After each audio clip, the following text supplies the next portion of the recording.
concerning the French Revolution. To understand the French Revolution and liberalism's role in the French Revolution, we need to know something about the Ancien Regime, the old order of French society in the years before the Revolution. Three features of this old order are particularly important: its religious conformity, its aristocratic privilege, its political absolutism. In all three respects, the condition of France before its revolution differed significantly from that of the American colonies before theirs. Again, we're thinking the features of the old order are extremely important. For example, think about religious conformity, its aristocratic privilege, as well as political absolutism. And first, religious conformity. In the years following the Reformation, France suffered a series of bloody civil wars between Huguenots, or what is commonly referred to as French Protestants, and then Catholics. So most of the violence ended in the year 1598, again, the end of the 16th century, with the Edict of Nantes, a compromise that granted freedom of worship to the Huguenots while acknowledging Catholicism as the official religion. This lasted only until 1685, almost a century, when Louis XIV, the so-called Sun King, revoked the edict and required all of his subjects to conform to Catholic doctrine. And from then on, until the eve of the Revolution, religious conformity remained government policy. This favored status, together with its wealth from its extensive landholdings, made the Catholic Church a bulwark of the Ancien Regime, again, the old order, and a major obstacle for those who desired a more open society. Chief among these were the thinkers of the Enlightenment, such as Voltaire, from 1694 to 1778, who believed that the light of reason would lead to a better understanding of the world and a freer, more rational society. For that to happen, however, reason would first have to overcome the forces of superstition, forces led, as they saw it, by the Catholic Church. And of course, here we have Immanuel Kant as well, saying that enlightenment is the courage to use one's own, to have courage in one's own understanding. Aristocratic privilege was the second leading feature of the old order. It was a vestige of feudalism. In this respect, France differed markedly from the American colonies, where hereditary aristocracy had never taken root. In France, the roots of the aristocracy were very deep indeed, and most aristocrats were anxious to preserve the special rights they enjoyed as nobles. One of these privileges was exemption from most taxes. The exemption troubled the French government, which was constantly in need of funds and was greatly resented by those who bore the burden of taxation: the middle class, or the bourgeoisie, and the peasants. Another important privilege the nobles enjoyed was the almost exclusive right to high positions in the government, military, and the church. Louis XVI, who was king when the revolution began, chose almost all of his advisors and administrators from the nobility, and also required that all candidates for officers' rank in the army to have at least 4 generations of noble blood. But aristocratic privilege meant then that in the old order, ascribed status accounted far more than ability or effort, something else the bourgeoisie greatly resented. Political absolutism finally placed the king above the law and concentrated political power in the throne. This was the legacy of Louis XIV, whose long reign from 1643 to 1715 set the pattern for absolute monarchy. According to tradition, the King of France was responsible to the Estates General, which consisted of representatives of 3 orders or estates of the country: the clergy, the nobility, and the bourgeoisie.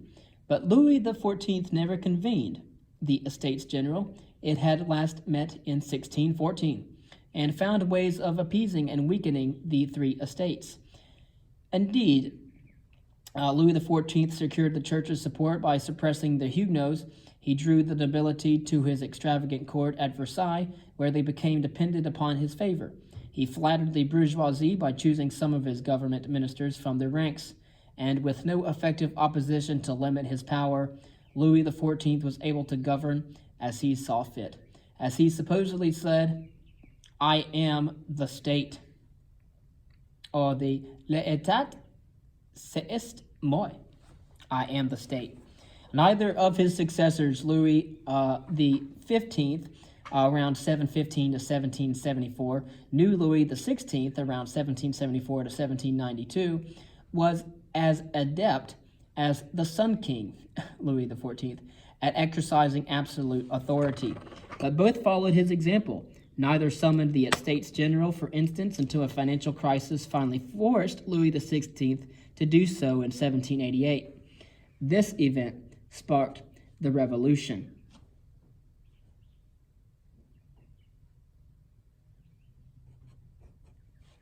When Louis XVI called for elections to the Estates General in the winter of 88 to 89, again, this is the 18th century, he and the nobles expected the representatives of the First and Second Estates, again, the clergy and the nobility, to prevent any drastic action by the Third Estate, or the people.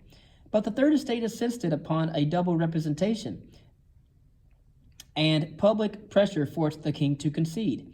Then, with the support of some liberal nobles and parish priests, the deputies of the Third Estate declared themselves the National Assembly and began to draft a constitution for France. The French Revolution had begun.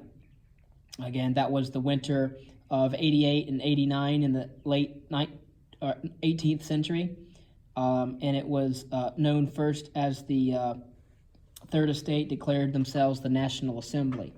Although the revolution ended 10 bloody years later with a new form of absolutism, the revolutionaries' original aim was to establish a limited government that would protect the natural rights of French citizens, rights that the French kings had refused to acknowledge.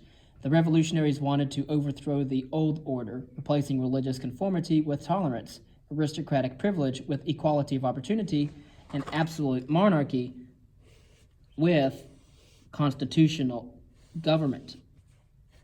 These aims are evident in the Declaration of the Rights of Man and of the Citizen of 1789.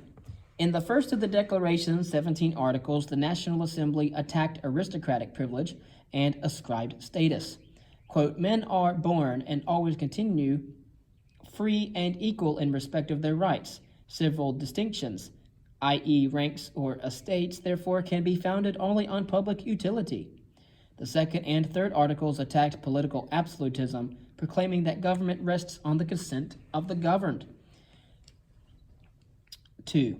The end, or i.e. goal, of all political associations is the preservation of the natural and imprescriptible rights of man, and these rights are libertas, property, security, and resistance of oppression.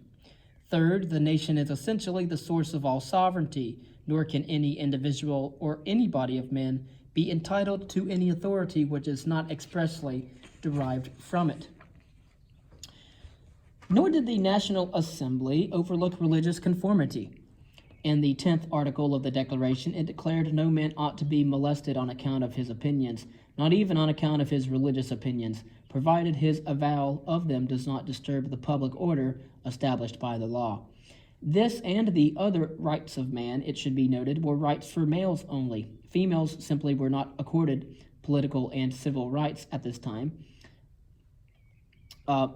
With some bitterness, for example, Olympe de Gouges pointed out in her Declaration of the Rights of Women and the Female Citizen, published in 1791. Liberalism was not the only current of thought in the French Revolution. Republicanism, as well, with its emphasis on civic virtue, also played a part. Liberty, equality, fraternity. The most famous slogan of the Revolution suggests how liberalism and republicanism were entwined together, as they had been in the American Revolution. Every man has a right to be free, the argument went, because all are born equal, and each should have an equal opportunity to succeed. Yet libertas and equality were also prized in Republican terms as the chief ingredients in an active public life directed toward virtue. The cry for fraternity also evoked Republican themes, suggesting that the divisive civil distinctions be replaced with a sense of common citizenship. With this in mind, the revolutionaries abandoned the traditional titles or salutations of Monsieur and Madame, and began to address everyone as citoyen or citoyenne, citizen. Fraternity suggests that there is more to life than being free to pursue one's private interests. Indeed, a citizen has a responsibility to participate actively in the public life and civic affairs as well. So fraternity implied an interest in solidarity and putting the common good ahead of one's private desires. It also took on nationalistic overtones, as the French thought of themselves less as subjects of a monarch than as citizens of a single nation. And as the revolution continued, church lands were secularized and sold, and in 1791 the National Assembly drafted a constitution that limited the powers of the king, abolished the 3 estates, and granted the right to vote to more than half of the adult males. France thus became a constitutional monarchy, with a government more limited and a franchise more democratic than that of Great Britain's. Once begun, however, the revolution could not be stopped. The more radical revolutionaries demanded greater democracy, help for the poor, and less concern for the protection of property. War broke out when Prussia and Austria sent armies to the French borders to check the spread of revolution and to restore the old order. One economic crisis followed another, and under the pressure of these circumstances, the revolutionaries abolished the monarchy and established the Republic of France on the 22nd of September, 1792. Later revolutionaries proclaimed this the first day of the first month of the year 1, the beginning of a new era of history that required a new calendar. The events of the next year were no less dramatic. The execution of Louis XVI in the month of January was followed by a new constitution granting universal manhood suffrage. Then from June 1793 until July 1794 came what was commonly called the Reign of Terror. And during this period, the guillotine became the chief symbol of the revolution. Some 300,000 people were arrested during that year on suspicion of betraying the Republic, and more than 17,000 were executed in view of cheering crowds.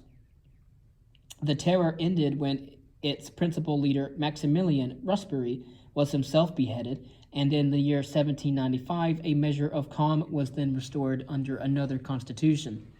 Less democratic than its predecessor, the Constitution of 1795 restricted the vote to the property-owning bourgeoisie and created a 5-member directory in order to head the government. This arrangement survived until the year 1799, when Napoleon Bonaparte seized power, turning France into a military dictatorship and later a monarchy with himself as imperator.